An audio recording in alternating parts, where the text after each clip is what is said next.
All right, everybody. Our next guest is a very funny comedian whose current album, I Am Not the Hero of This Story, is available now on iTunes and Amazon and is critically acclaimed. She is in her 13th year of her podcast, The Dork Forest, and she also has a podcast with comedian Laurie Kilmartin where they complain and celebrate stand-up comedy. It's called The Jackie and Laurie Show. And here she is right now. Jackie Kashian is with us That's right it. now. Yes. Yes. How Well are played. you? Well Yes. played. How you doing now? You're in West Coast. You in L.A.? Yes. Yes. I'm in Los Angeles. I'm in the very blue collar part of Los Angeles. I'm going to actually turn the AC off so that you can hear me better. Okay. And I'm in the valley. I'm in Van Nuys. It's nice. You don't have to dress up to go anywhere. People are normal. It's That's cool. it's like the two different parts of Long Island, which I had never known. There until the time I did Governors. I was like, wait, are you guys the fancy? And they're like, we are not. We are not the fancy. We are the normal. Yes, there's the normal, definitely normal blue collar side of Long Island. All the fancy people are like all gravitate towards like the North Shore. I would say we're on the South Shore.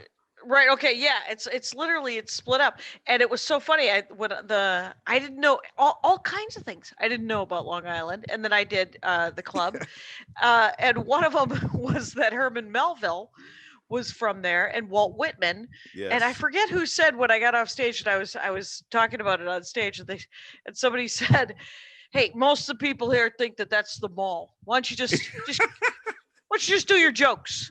And yeah, we have the Walt Whitman Mall, and a whole Yeah? town of Oh, the it's- town of Melville has been named after. right. Yeah. And those are famous. Those are famous American authors. Those are gems. Yeah. That the world is super proud. Yes. And and right here from the lovely Long Island. yeah, from right where y'all live. There's another great comedian that a lot of Long Island comedians, a lot of comedians come from here, but a lot of people don't realize Lenny Bruce was from here. I have a reputation for being sort of controversial and irreverent, and also the semantic bear trap of bad taste. Yeah, Oh, so- you know what? I think I do know that because of his album.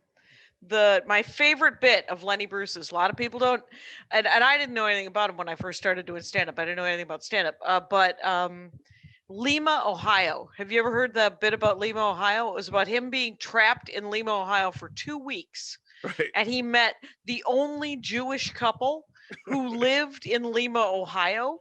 And one of them, like the guy comes up to him after his show and he goes, "So where are you from?" And he goes, "Long Island." And the guy goes, "So you Jewish?" And like there's this awesome weird pause that just it cracks. But my favorite part of it is not that part. It's the part where the guy calls him the next morning, like 14 hours, to ask him because he's going to eat with him. I don't want to ruin it. Go look it up. Lima, Ohio.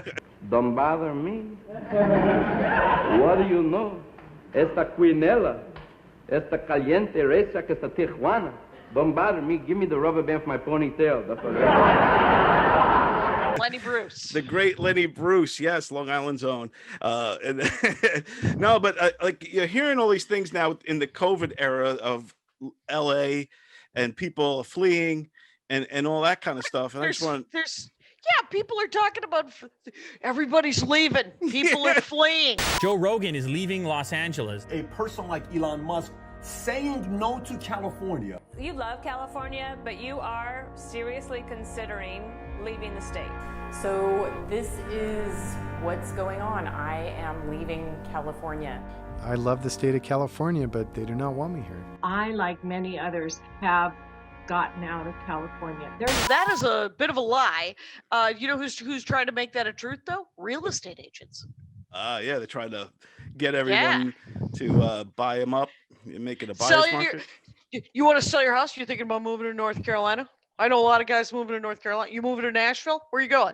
And I was like, I'm not going anywhere. I live in a 1-story house, which means that I will live here until I die. Right. Because that's where old people should live, in a 1-story ticky-tacky. It looks like my house looks like those houses on the Monopoly board. That's what. Oh, nice. Yeah, that's exactly what it looks like. It looks exactly like That's that house. awesome. and my husband bought it, and then I married him, and now I half own it, and it's worth absolutely more money than it should ever be worth. There's no reason why. It's 966 square feet. I believe it's worth $500,000. Wow. Right. I don't know. It's like Monopoly. It's just like Right. Yeah. We can't go anywhere. I mean, I suppose we could go buy a compound in the middle of Arkansas, but I mean, it's not. Where am I going? I'm not going anywhere.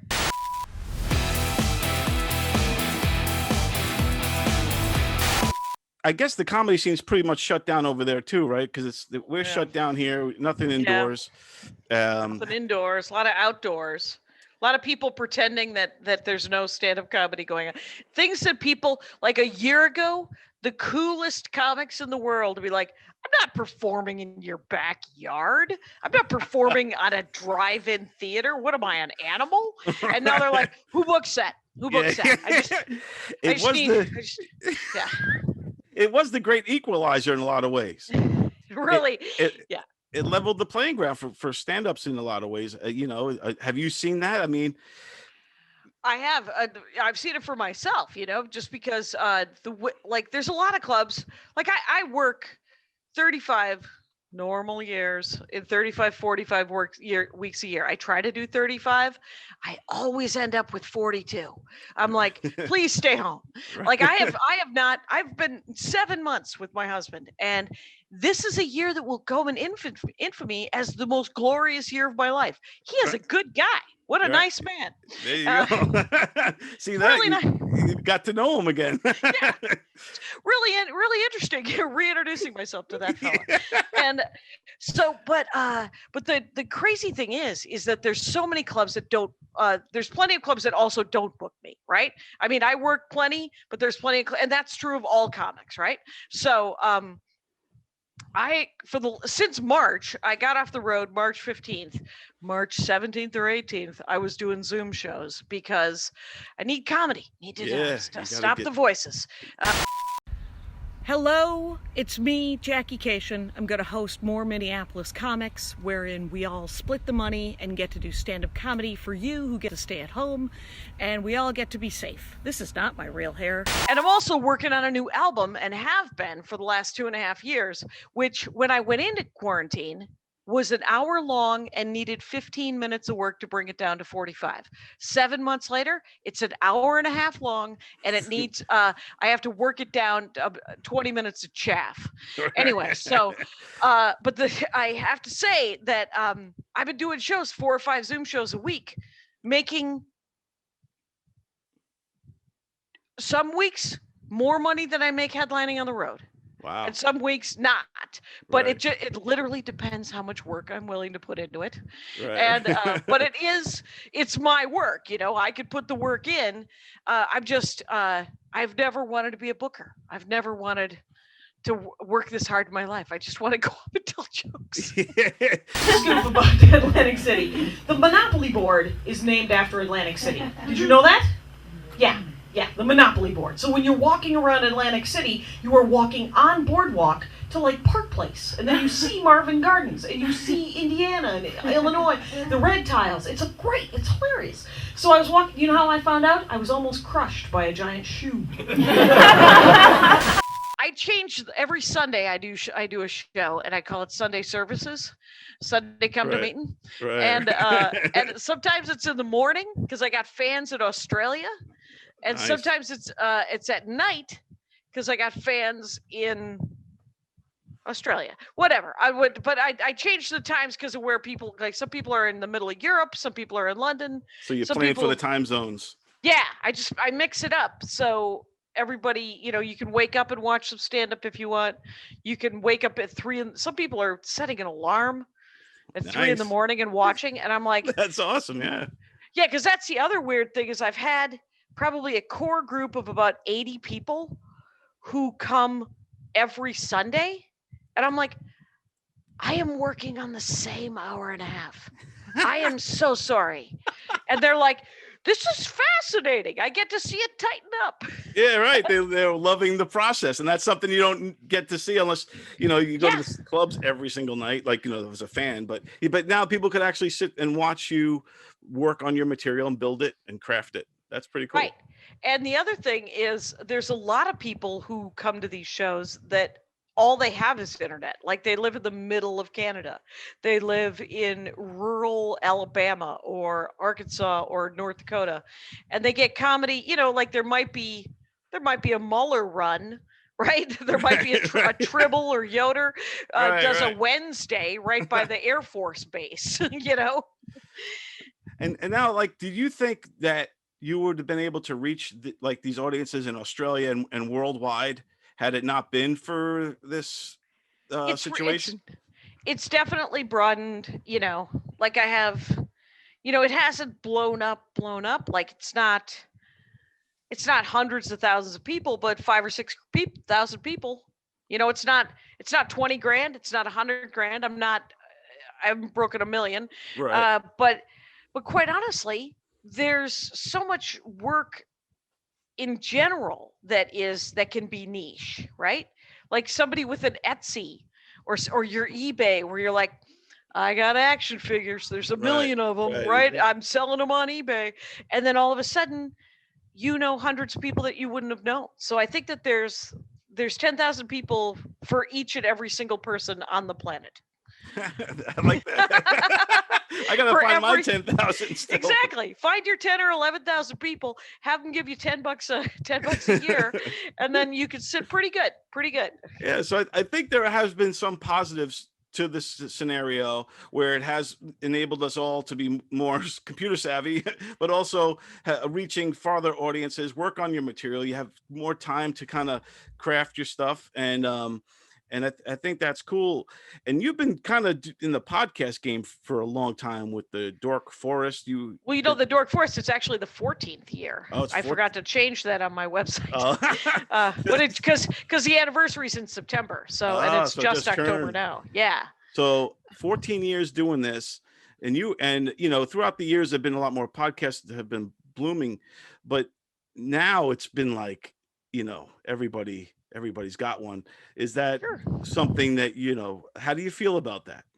I know. Somebody, there was a friend of mine said, that other podcast is just the Dork Forest, but with a different host or with a twist. And I was like, because I just saw one that had a great twist.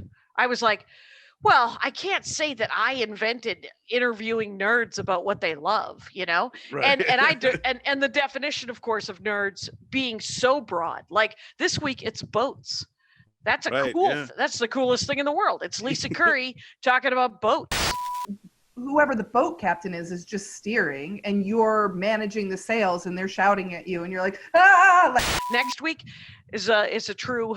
It's Amber Preston talking about church cookbooks, and then the following week it's a guy in Houston, Texas, talking about his 3D printer, and he prints minifigs for Gloomhaven.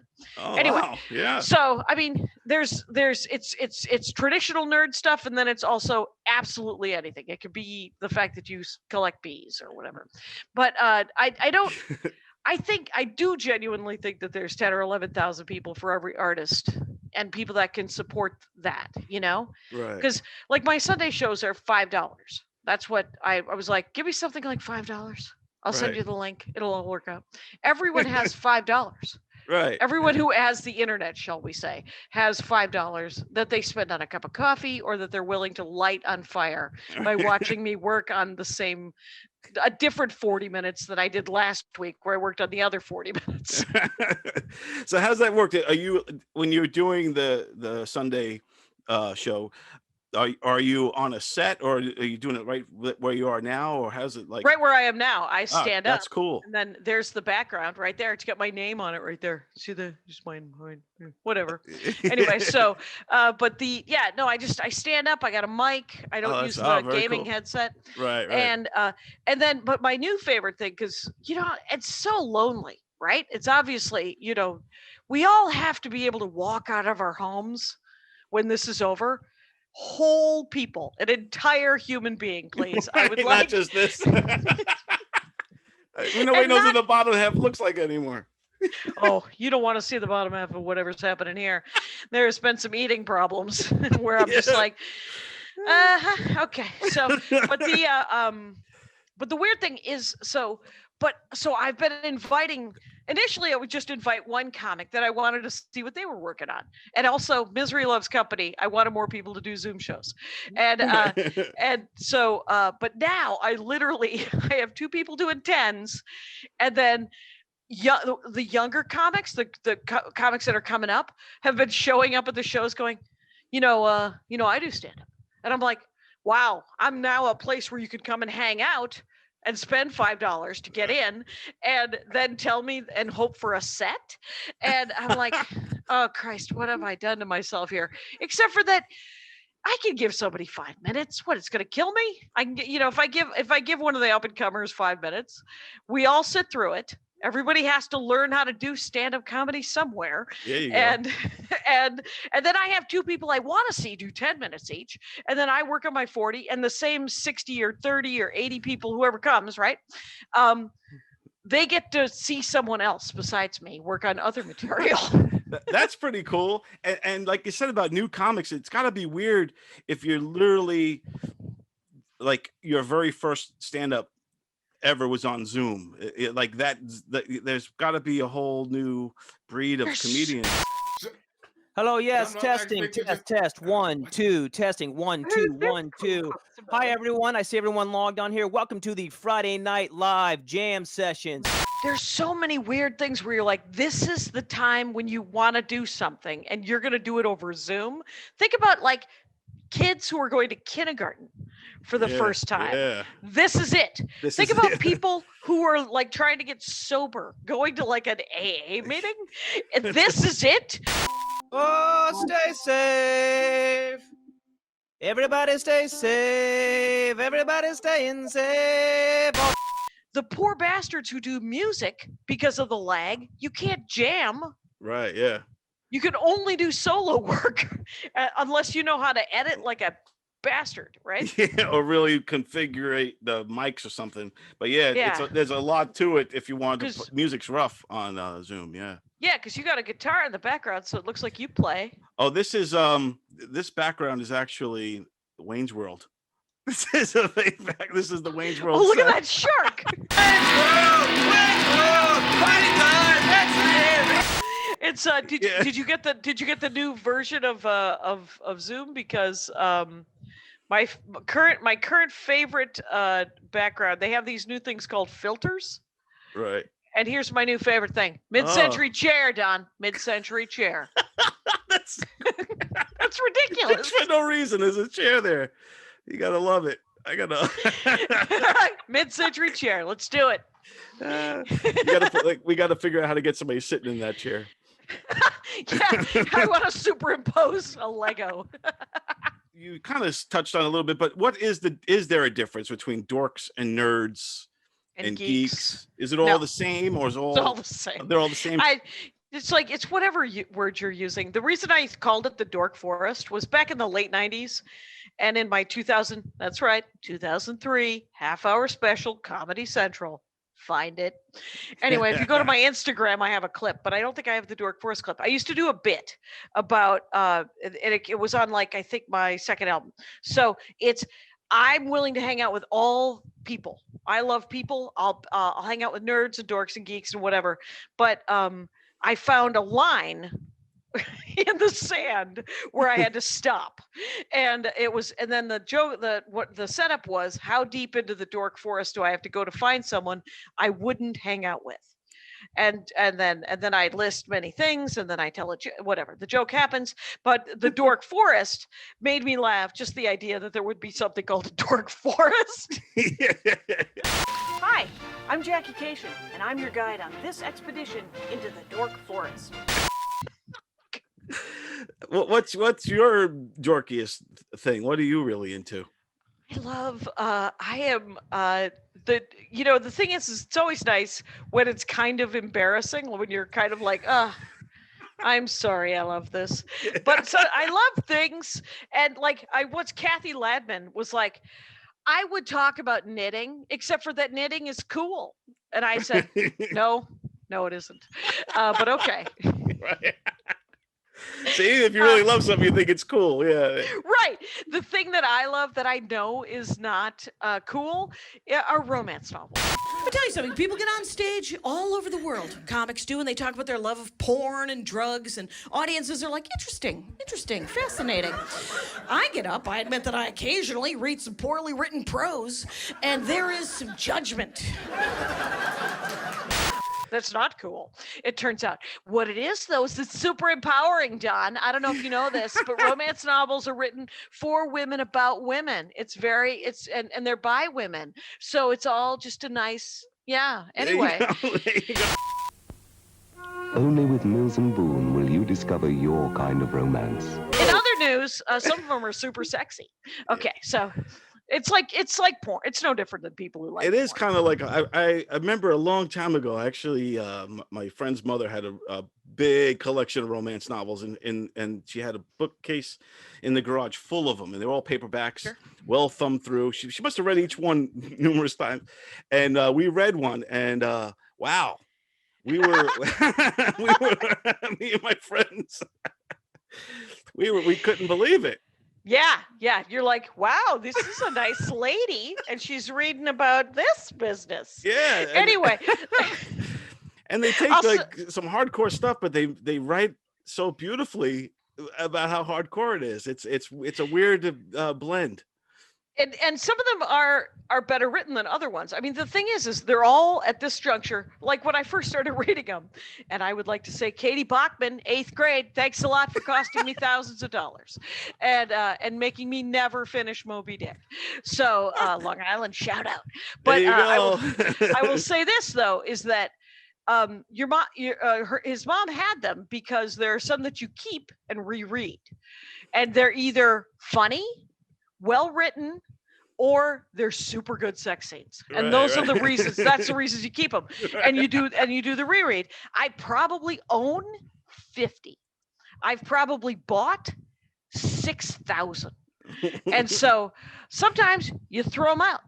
Sometimes, like if I'm on the road, I'll read them, like between 3 and 6 on the road. You're sitting in your hotel room, taking a nap, and then and you're reading it. And if it's super bad, you skim, you get to the end, you're like, and then I just whip it across the room toward the garbage. And then I hope that the person who cleans the room likes that. Because Maria Bamford used to try to buy me romance novels, and I was like, it would be like me trying to buy someone porn. You can't do it. Right, you can't. Very specific. You know what the ones I like? This isn't cool at all. I like historical romance novels set in England between 1790 and 1890. And so I don't know anything about this. It literally, it was created, Jane Austen in 1815 wrote those books that have been made into movies over and over and again, Pride and Prejudice and all that. Right. Yeah. She didn't write Regency romance, historical romance novels. She wrote a romance novel of her time, and it wasn't a romance novel. It was just a slice of life. It created a genre. It was in 1920. This woman, Georgette Heyer, decided she wanted to write like Jane Austen. So she set them in 1815. And I'm sure Jane Austen, who is dead, of course, by this time, was like, the hell is she doing? Like, I mean, why don't you write about 1920? What are you doing? Right. And Georgette Heyer wrote from like 1925 to 1970, and then she died. I own all of her movies, all of her books. They are in this bookcase. Wow. I never I knew that there was a romance novel that people love them, and there was a it's a thing, you know what I mean? It's a thing. But I didn't know now it's more specific. England, Victorian times. Oh, they can be about anything. Did you want a bisexual vampire who falls in love with a non-binary whatever it is, who wants to dress up like a rabbit, someone has written that book for you.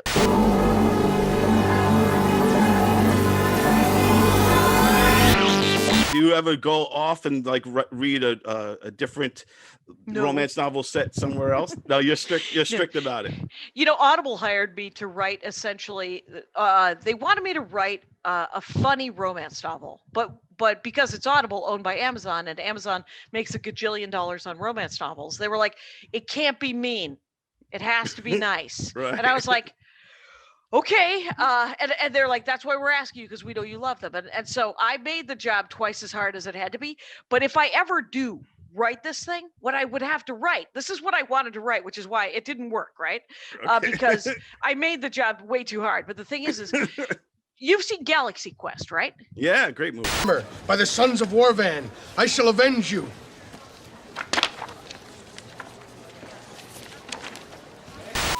Such a great movie. It was. So here's what it is, though. It is a Star Trek movie that makes fun of Star Trek and is Star Trek.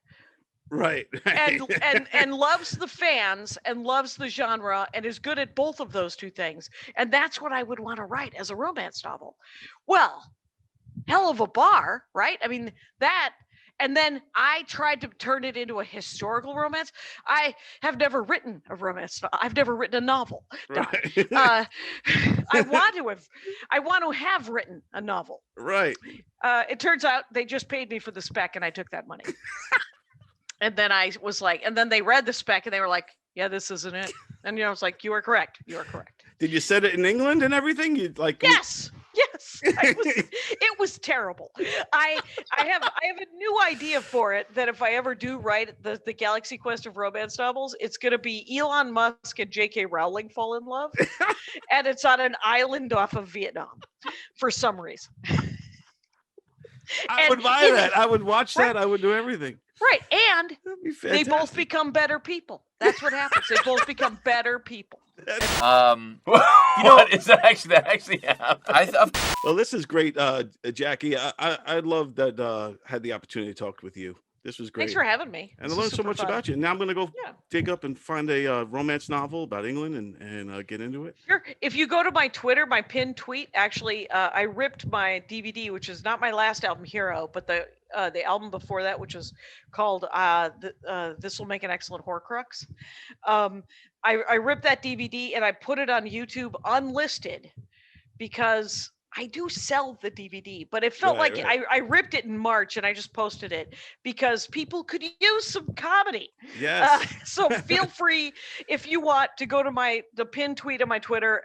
Anybody can just watch it's an hour of stand-up, and hopefully you enjoy it. And yeah. And that's on your Twitter?